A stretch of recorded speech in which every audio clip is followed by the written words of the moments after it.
Hello guys, volám sa Rado a žijem 8 rokov na juhovýchode Anglicka v pobrežnom meste Brighton. Moje skúsenosti z cestovania, život v Anglicku a spoznávanie iných národností mi prinieslo veľkú záľubu v anglickej a svetovej kuchyni. Táto záľuba ma priviedla na myšlienku začať moju vlastnú cooking show a priniesť vám, mojim krajanom doma, recepty, s ktorými som sa stretol na mojich potulkách v zahraničí a taktiež, ktoré som objavil v kuchárskych knihách. Pomocou jedla vám chcem porozprávať môj príbeh. Takže vitajte pri prvej epizóde Svetová kuchyňa s radosťou.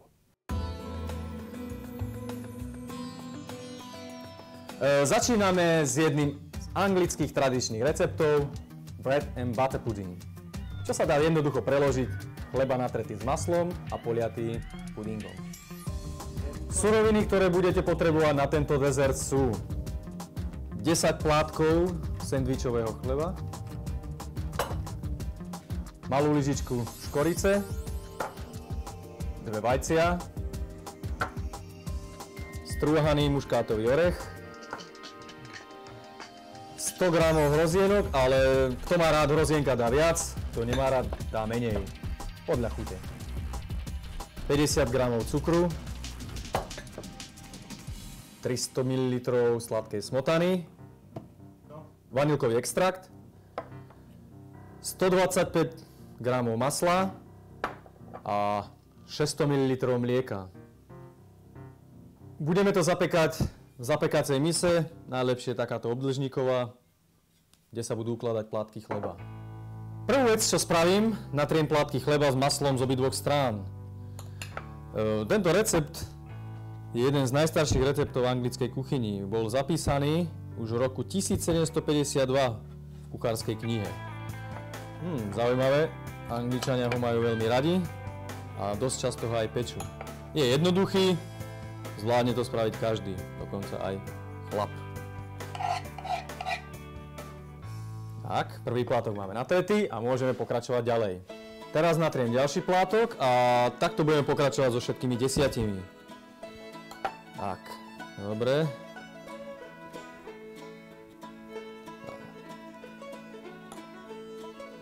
Dobre, chlieb mám natretý a teraz ho prekrojím na trojuholníky. Nemusíme krájať každý chlieb zvlášť, dáme ho na kopu, prekrojíme všetky chleby naraz. Samozrejme, nožík musí byť ostrý. S tupým nožikom by ste to asi moc neprerezali. Prvá polovica. Prekrojíme druhú polovicu. Tak. Pekne.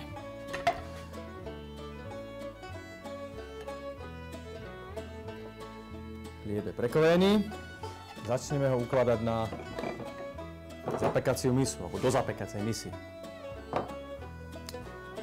Trojuholníky ukladáme tesne vedľa seba. Tak. Angličania majú radi tento recept. Skoro v každej kuchyni ho môžete nájsť. Tak. Pomaly to ukladáme. Tak. Robíme prvú kopu.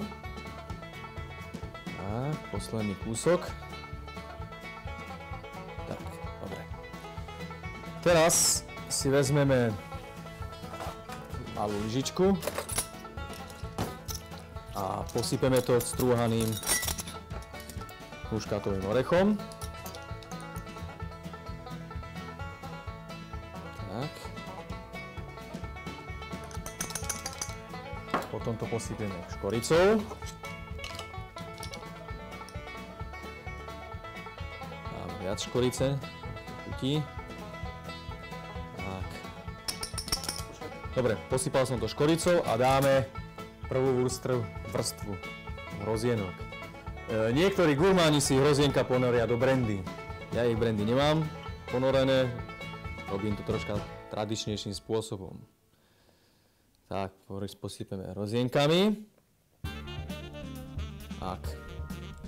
A začneme ukladať druhú vrstvu chleba. Tak, pomaly to ukladáme. No, Tak, pomáhať to uložíme, aby to bolo pekne vyzeralo.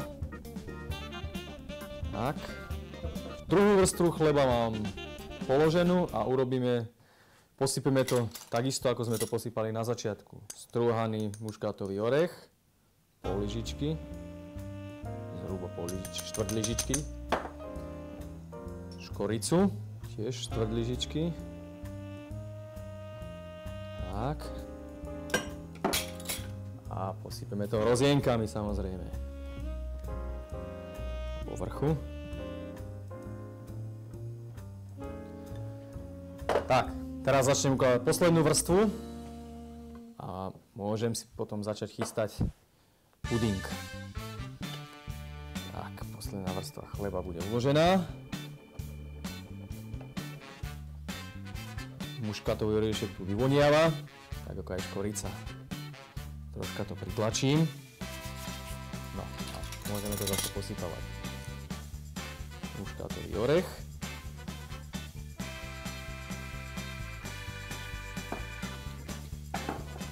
Škorica. Tak. A posledná vrstva hrozienok. Tak, posypíme to hrozienkami. Nech to aj nejako vyzerá. Tak. Prvé štádium dezertu máme hotové. Môžeme začať robiť puding. Takže chleba mám uložený v mise zapekacej, posypaný škoricou, muškátovým orieškom a hrozienkami. Tanierky odložíme na bok, nech nám tu nezavadzajú, aj s pracovnou doskou.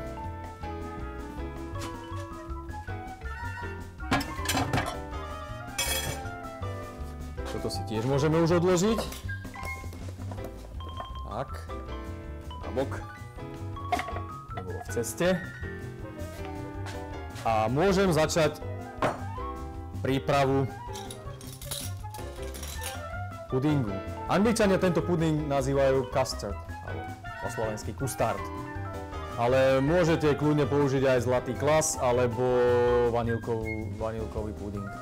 Ja si tento kustard robím sám. Zoberieme hrniec.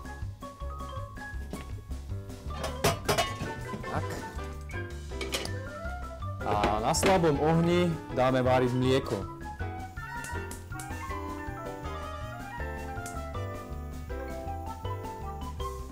Oheň nám horí. Do tohto hrnca vylejeme celé mlieko, 600 ml. A sladkú smotanu. 300 ml sladkej smotany tam do koša. A pomaly budeme zohrievať mlieko. Mlieko by sa nemalo variť, len zohriať, aby sa smotana spojila s mliekom, zmiešala, troška zahustilo. Keď máme mlieko zohriaté, dáme tam vanilkový extrakt. Tak, lyžičku. Ja používam vanilkovú pastu, ale môžete kľudne použiť aj vanilkovú esenciu, alebo môžete použiť aj celú vanilku. Záleží od vás. Záleží od chute a samozrejme vanilka aj čo si stojí. Miešame to spolu. Tak. Tak. Dáme tak.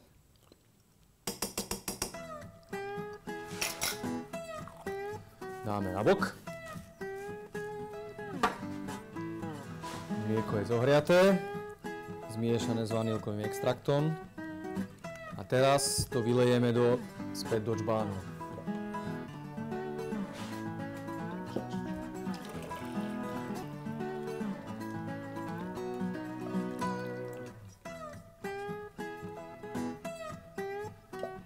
Zoberieme si miešatko a vlejeme tam vajcia, ktoré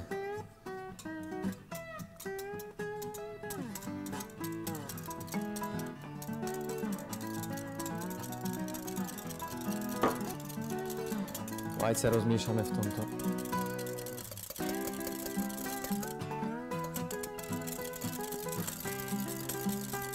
extrakte.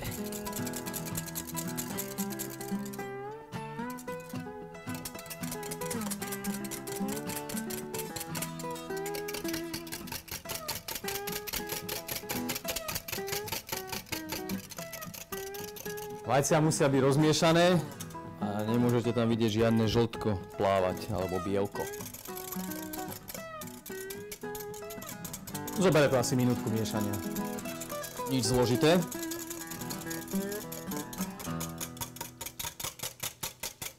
Dobre, môžeme dať na bok. Vyskúšame, to chutí.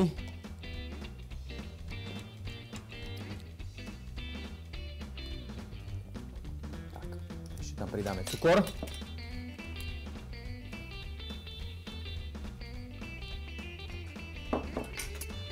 A teraz túto zmes mlieka, smotany, vanilkovej esencie a cukru vlejeme na chlieb. Pomáli.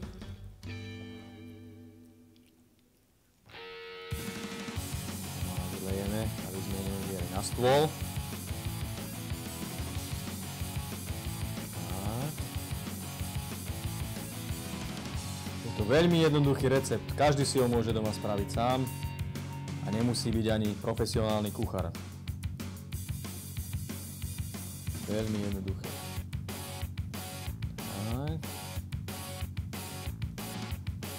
Chlieb už máme skoro celý zaliatý. Tak.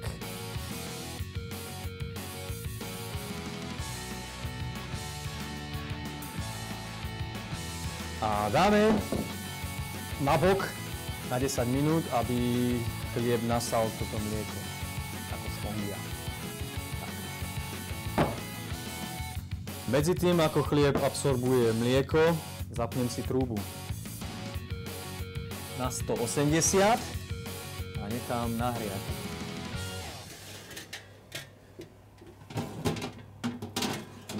Tak, zhruba 180.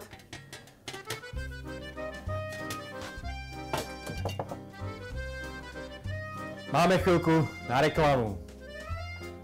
Túto krásnu zásteru, ktorú vidíte na mne, takisto aj za čelenku, mi urobila moja kamarátka Alenka. Týmto by som ju chcel pozdravovať. Čau a díky. 10 minút ubehlo. Chlieb máme krásne nasiaknutý pudingom. Ešte ho pritlačíme. Tak. A môžeme vložiť do rozohriatej trúby.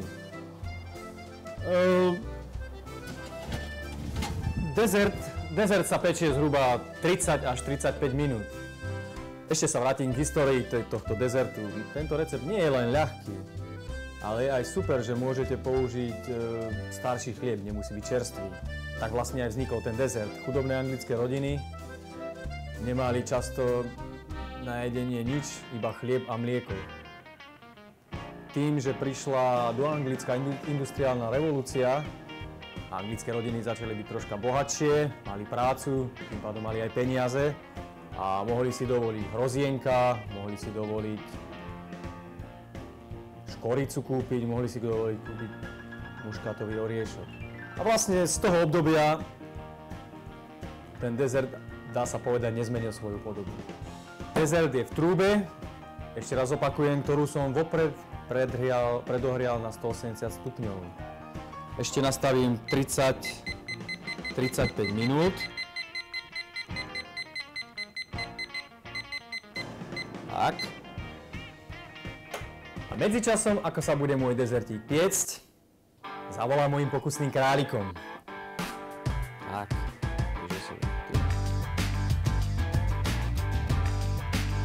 No, čaute chlapi. Čo ste nachystaní? Jasné, už vás čakám. Čau, čau.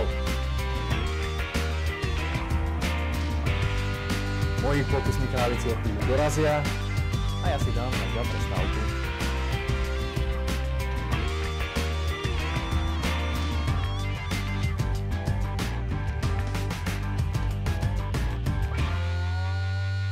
Máme necelú minútku do konca. Pokusní králici už dorazili a poslušne sedia za stolom. Čakajú na môj vynikajúci dezertík.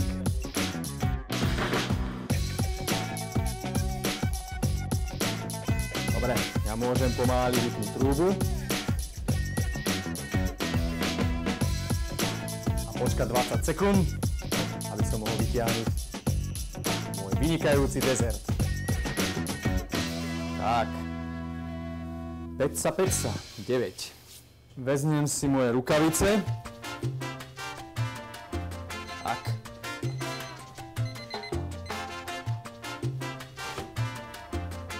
To je vôňa. Nádherne nám ho nafúklo. Vynikajúce. Chlapi, máte sa na čo tešiť.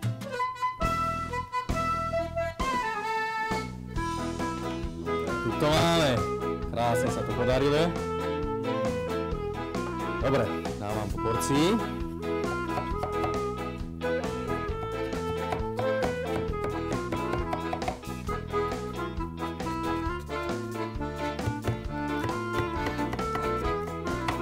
Tak. Kto je hladnejší?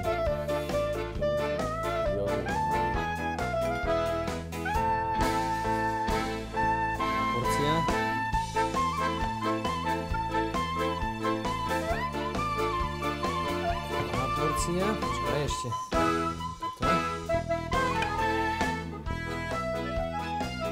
A podľa potreby si to môžete poliať smotanou a posypať cukrom práškovým. Dobrú chuť.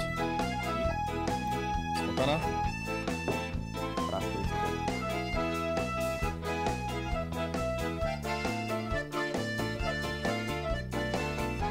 Ako sa vám páči? Dá sa to? Tak toto bola moja prvá epizóda Varíme s radosťou.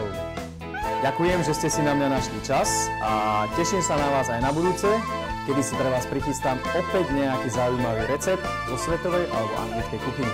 Čaute.